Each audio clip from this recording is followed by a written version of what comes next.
Put yourself in this situation. You come home after a brutal day where your colleague backstabbed you in a meeting, and the only one who makes you feel safe is your dog. Not your partner, not your best friend, your dog. Most people would call this antisocial or emotionally stunted.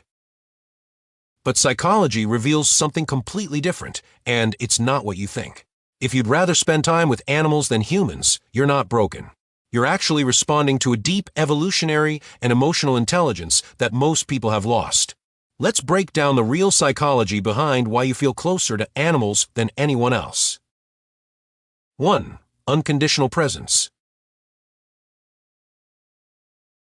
Psychologists call it non-judgmental attachment, and research shows animals provide what humans rarely can: presence without agenda. Think about it. Your cat doesn't care if you got promoted or gained weight.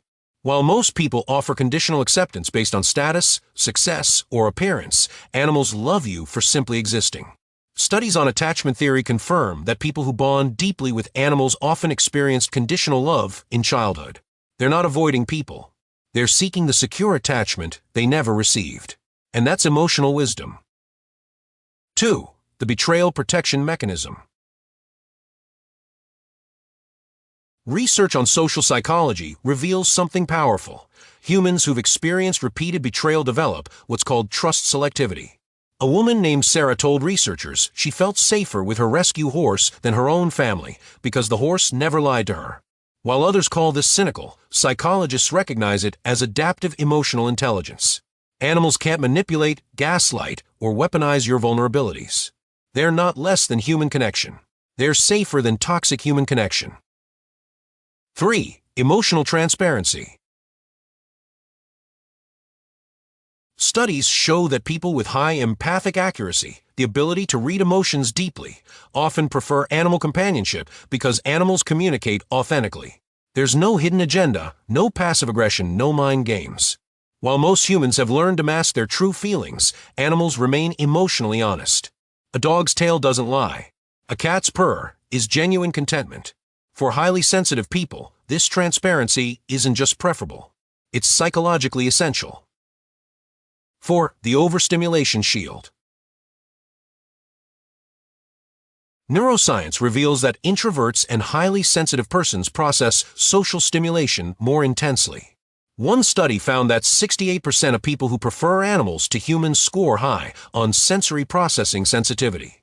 While others thrive in complex social dynamics, these individuals experience human interaction as cognitively exhausting. Animals offer connection without the performance anxiety, small talk, or social masking. They're not antisocial. They're protecting their nervous system. That's self-awareness most people never achieve. 5. Reciprocal healing dynamic. Research on human-animal bonds shows something remarkable. People who've been emotionally wounded often choose animals because the relationship becomes mutually therapeutic. A man who adopted a shelter dog said, "We both knew what abandonment felt like." While others see this as projection, psychologists recognize it as emotional resonance. They're not replacing human connection.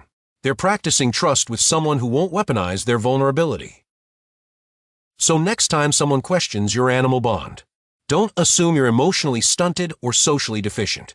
You might just be more emotionally intelligent, more self-aware, and more protective of your peace than people who settle for toxic human relationships. You're not avoiding connection. You're choosing authentic connection over performative connection. The smartest people know the difference between loneliness and solitude, between isolation and intentional boundaries. Animals don't complete you. They meet you where humans failed. If you love understanding why people think and behave the way they do, hit subscribe now. Because on Tiny But Wise, we don't just love animals, we decode their minds.